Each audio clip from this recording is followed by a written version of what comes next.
کہ جو بندہ یہ وظیفہ پڑھے گا اللہ کا عرش ہل جاتا ہے.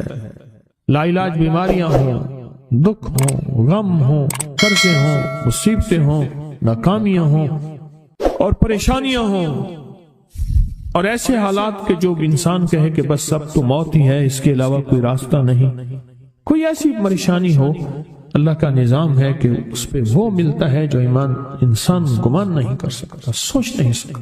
یہ فیصل آباد کے ساتھ مامو کانجن میں ایک درویش ہوتے تھے، صوفی عبداللہ صاحب رحمۃ اللہ علیہ، بڑے اللہ والے تھے، درویش تھے، اللہ سے مانگتے تھے، اللہ دے دیتا تھا. تو مجھے ان کے ایک شاگرد نے بتایا، اردو بازار لاہور میں ہوتے تھے، کہنے لگے کہ میں ایک دفعہ گیا تو مجھ سے فرمانے لگے کہ میرے سارے کے سارے طالب علم استاد جمع ہو کے آ گئے کہ ہمارے جو ہے وہ ہمارے راشن نہیں، کھانا پینا کچھ نہیں، تنخواہیں نہیں ملی، سب چیز ختم ہو چکی ہے، تو اب ہمیں اجازت دے دیں، آپ کے پاس تو ہے نہیں. اچھا فرمایا مجھے چند دن دے دو، جتنے اور دن صبر کر لیا، چند دن مجھے دے دو.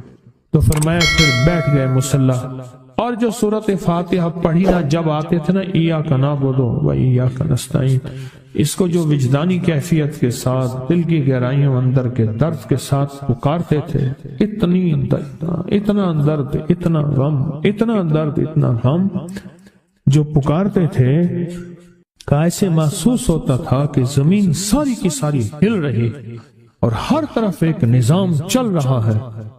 اور جب پھر اس صورت کو پورا کرتے تھے، پھر سورۃ فاتحہ پڑھتے تھے، اور جب پہنچتے تھے ایاک نعبد و ایاک نستعین، پھر ایسی جو ہے اس کو دہراتے تھے.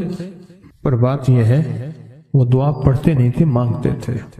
ایک ہے دعاؤں کا پڑھنا، ایک ہے دعاؤں کا مانگنا. وہ دعا پڑھتے نہیں تھے، مانگتے تھے، اور اللہ مانگنے والے کو دیتا بھی ہے، اللہ مانگنے والے کو عطا بھی کرتا ہے، اور اللہ کی رحمت مانگنے والے کے ساتھ سدا رہتی ہے، ہمیشہ رہتی ہے. وہ دعا پڑھتے نہیں تھے، مانگتے تھے. بس کہا کہ ایسے مانگے، ایسا مانگا، ایسا مانگا کہ اللہ پاک کو ترس آیا. چند ہی دنوں میں فرمایا اللہ نے دکھایا کہ یہ دیگ ہے سونے کی بھری ہوئی ہے، اور میں نے آپ کے حوالے کر دی، اور تھوڑا سی ایسے جگہ ہٹائی تو وہ دیگ نکل آئی. تو فرمایا پھر مٹھیاں سونے کی بھر بھر کے دیتے تھے، اور کہتے تھے اس کو حسب ضرورت خرچ کرنا، خیال کرنا، کہیں فضول خرچی نہ کرنا، اسراف نہ کرنا. اللہ کے خزانے ہیں اور برکت والے ہیں، کہ اللہ ناراض ہو کے چھین نہ لے، کہ اللہ ناراض ہو کے چھین نہ لے. مجھے ایک صاحب کہنے لگے کوئی ایسا عمل بتائیں، کوئی ایسا عمل بتائیں کہ میں چاہتا ہوں میری 7 نسلوں میں رزق ختم نہ ہو، جو مہنگائی اور حالات اور پریشانیاں میں دیکھ رہا ہوں. کوئی ہے عمل؟ میں کہا بالکل ہے. میں نے کہا روزانہ 40 منٹ بیٹھ، 40 منٹ صبح دوپہر شام، جو تیری تنہائی کا وقت ہو، کہ یا اللہ دنیا میں ایسی جگہ کوئی کہیں ہوتی، اکیلے بیٹھے رہتے یاد تیری دل نشی ہوتی، اکیلے بیٹھے رہتے یاد تیری دل نشی ہوتی. 40 منٹ کوئی ایسا بیٹھ 40 منٹ اس انداز سے مصلی پہ، کہیں بستر میں، کہیں ایسی جگہ جہاں سوئے نہیں، اور بس صرف ایک بار سورۃ فاتحہ پڑھا، اور اس کے بعد ایاک نعبد و ایاک نستعین کو دوہرا. جاگ رہے ہیں، دیکھتے رہیں، مجھے دیکھتے رہیں، میں آپ کو دیکھتا رہوں. آپ اللہ کے اور اس کے حبیب کے مہمان ہیں، آپ کو دیکھنا بھی ثواب ہے، آپ کو دیکھنا بھی ثواب. تو میں نے اسے عرض کیا کہ بس اس کو وجدان سے پڑھو، ایسے پڑھ کے رونگٹے کھڑے ہو جائیں، آنسو بہنے لگ جائیں، دل کے اندر کا درد اور دل کا اندر کا غم، اور اللہ کے سامنے حاضری، استحضار، اور یہ کیفیتیں تیری ہوں کہ بس اس کے علاوہ کوئی مجھے یاد نہ رہے. اس درد سے پڑھ 40 منٹ. 40 کے عدد کے ساتھ کائنات کے رازوں کا بڑا تعلق ہے. 40 کا جو عدد ہوتا ہے، بس 40 کے عدد کے ساتھ پڑھ، اور بہت توجہ سے پڑھ، اور بہت دھیان سے پڑھ، روز پڑھ. مجھ سے کہنے لگا کتنے دن پڑھوں؟ تو میں نے اس سے کہا مجھ سے یہ دن نہ پوچھ، تیرا دل خود بولے گا کہ فیصلے ہو گئے ہیں، بس ختم. دل خود بولے گا. یہ بتائیں کہ پیٹ بھرتے ہوئے کوئی گھنٹی بجتی ہے یا دل خود بولتا ہے کہ پیٹ بھر گیا؟ پیاس میں بھی کوئی کہتا تو نہیں ہے کہ آپ کی پیاس بجھ گئی ہے، وہ دل خود بولتا ہے کہ بس اب پانی کی ضرورت نہیں ہے۔ نیند سے دل بھر جائے تو بس دل بولے بس اب سو لیا، وہ اٹھیں۔ اسی طرح دل خود بولے، دل خود بولے، کیا بولے؟ دل خود بولے، اور دل اندر بولے، دل اندر بولے کہ اللہ پاک جل شانہ نے نسلوں کے لیے رزق کی عزت، دولت، برکت کے فیصلے کر دی، بس دل بولے۔ کتنے دیر کر؟ اب یہ تیری اپنے مانگنے میں ہے، اب یہ تیری اپنے مانگنے میں ہے۔ مانگنے میں کمی ہے تو دل نہیں بولے گا، اگر مانگے گا تو پتہ نہیں دنوں میں یا ہفتوں میں، جتنے میں دنوں میں فیصلہ ہو جائے۔ اور میں نے اس سے کہا کہ یہ میرے پردادا کے پردادا کا عمل ہے، ان کا یہ عمل ہے، میرے پردادا کے پردادا کا عمل، جو ہماری خاندانی یادداشتوں میں یہ لکھا ہوا اور فرمایا اگر یہ کوئی بندہ کر لے اللہ نسلوں کا رزق اللہ سے منوا لے۔ اور میں نے اس سے کہا خیال کرنا، رزق کے روحانی ساتھ منوانا، رزق کے روحانی ساتھ منوانا، رزق کے روحانی ساتھ منوانا، ورنہ دولت، مال، چیزیں مل جائے گی جس کے بارے میں کہا جاتا ہے کہ بعض بندے ایسے ہوتے ہیں اللہ پاک ان سے لقمے نہیں چھینتا، سجدے چھین لیتا ہے۔ اللہ ان سے لقمے نہیں چھینتا، کیوں؟ رزق جسمانی دوسرے لفظوں میں مل رہا ہے اور رزق روحانی اللہ چھین لیتا ہے۔ یہ جو آج آپ بیٹھے ہیں تسبیح خانے میں اور میں بیٹھا ہوں، یہ ہم روحانی دسترخوان پہ بیٹھے ہیں۔ یہ بہت بڑا دسترخوان لگا ہوا ہے، دسترخوان ہے۔ سنا ہے در یار پہ بڑی دھوم ہے، سنا ہے در یار پہ بڑی دھوم ہے، وہاں عاشقوں کا ہجوم ہے۔ یہ روحانی دسترخوان ہے، میں بھی خود محتاج ہوں، یہ روحانی دسترخوان ہے۔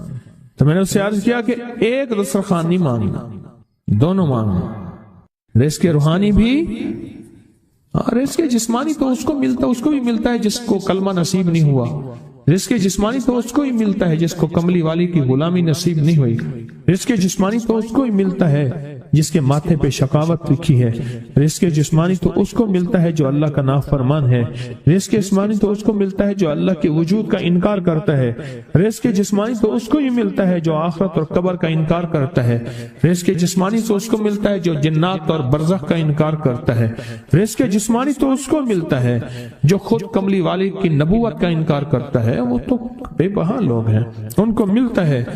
پر تجھے بھی صرف رزق جسمانی ملا اور اللہ سے یہ منوا لیا، نہ یہ نہ منوانا، اللہ سے کہنا ہے اللہ رزق روحانی بھی دے اور رزق جسمانی بھی دے، دو رزق کٹھے عطا فرما، کون سا رزق؟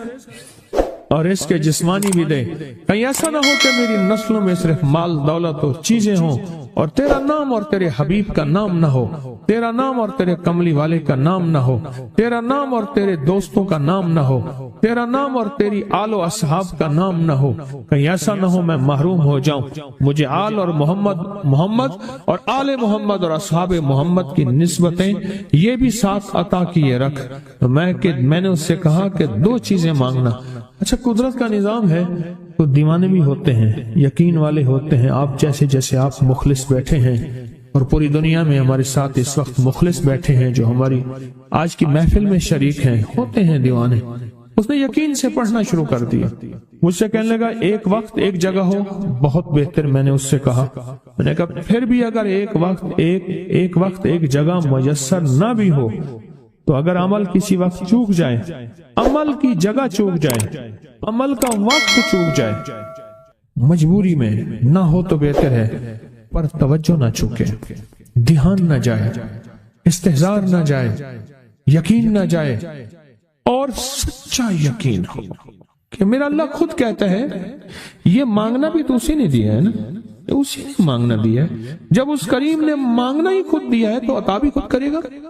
نہیں خوف نارے جہیم کا کہ کرم ہے مجھ پہ کریم کا، وہ خود عطا کرے گا مجھے، اس نے مانگنا دیا دے گا۔ یقین ہو ایسا ایسا ایسا ایسا اتنا زبردست یقین ہو، اتنا یقین ہو اللہ کے ملنے پہ اور اللہ کے مانگنے پہ، اتنا یقین ہو کہ گمان اور خیال سے بالا تر یقین ہو، بہت زیادہ یقین۔ یاد رکھیے گا میری بات، میری طرف دیکھتے رہیں، یاد رکھیے گا جس کو ملا ہے یقین کی طاقت میں ملا ہے، اور جس سے چھنا ہے بے یقینی نے اس سے سب کچھ چھین لیا، بے یقینی نے اس سے سب کچھ چھین لیا۔ جس کو ملا ہے یقین کی طاقت سے ملا ہے، یقین ہو کہ میں کر رہا ہوں اور اللہ مجھے دے دے گا۔ کہا کہ کیسا یقین ہو؟ کہا جیسے بکری کے تھن دودھ سے بھرے ہوئے اور میں کہوں کہ میرے ہاتھ سے دباؤں گا اور دودھ نکلے گا، اس سے زیادہ یقین۔ اور کہا کس سے زیادہ یقین؟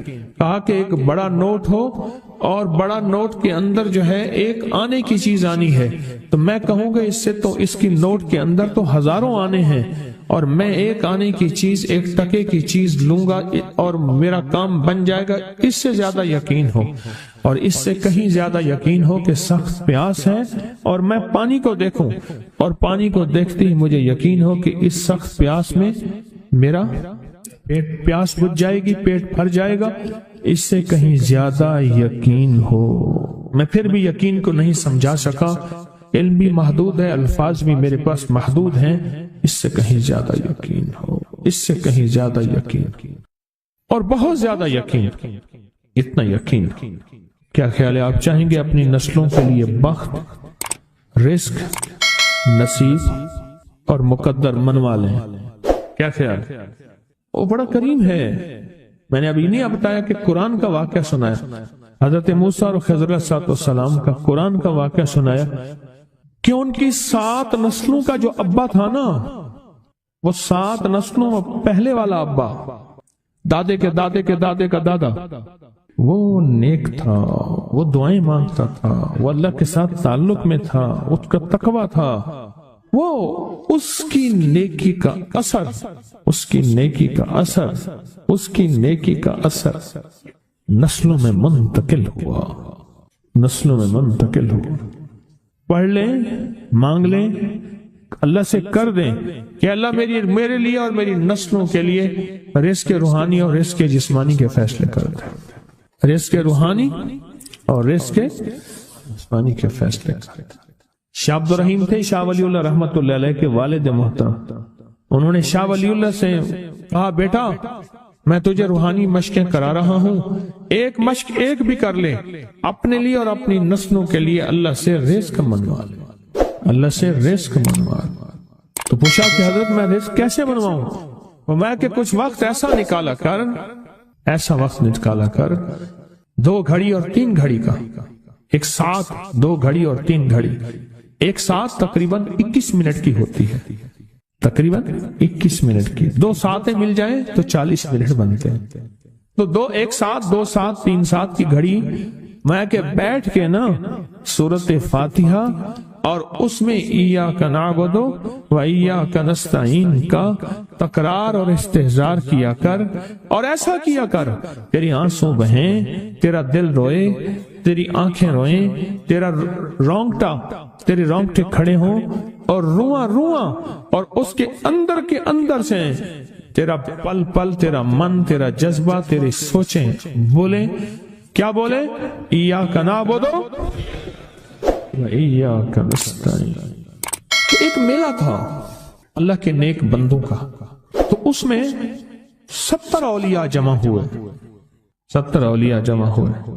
ہر اللہ کے ولی نے کہا کہ آپ کوئی ایسا وظیفہ بتائیں، ایسی تصویر بتائیں، ایسا ذکر بتائیں جو اللہ کے عرش کو ہلائے اور جو اللہ کی ذات کو متوجہ کر دے، جو اللہ کے تعلق کو نصیب کر دے، کوئی ایسا ذکر، کوئی ایسی تصویر بتائیں۔ فرمایا سب نے بتایا کہ سورۃ فاتحہ ہے، اور اب سب سے پوچھا سورۃ فاتحہ میں کوئی ایسا جز بتائیں جو سورۃ فاتحہ کا دل ہو۔ سورۃ یاسین قرآن کا دل، لیکن سورۃ یاسین کا دل سلام قولا من رب الرحیم۔ ہر سورت کے اندر اللہ پاک نے کچھ نعمتیں، کچھ نکتے رکھے ہیں، تو فرمایا سورت فاتحہ کا دل. تو میلے میں جتنے بھی اولیاء 70 بیٹھے تھے سب نے کہا کہ اگر سورت فاتحہ کا دل پانا ہے تو وہ صرف کیا ہے؟ ایاک نعبد و ایاک نستعین. اس کا مفہوم عام سادہ سے یہ ہے کہ مولا غلامی تیری در کسی اور کا. جب غلام تیرے ہیں، منگتے تیرے ہیں، بھکاری تیرے ہیں، محتاج تیرے ہیں، پھر در بھی تیرا ہے، پھر در بھی تیرا ہے، اور کسی کا در مولا نہیں ہے. پھر در بھی تیرا ہے، تیرے در کے ہم محتاج، تیرے بر کے ہم غلام ہیں.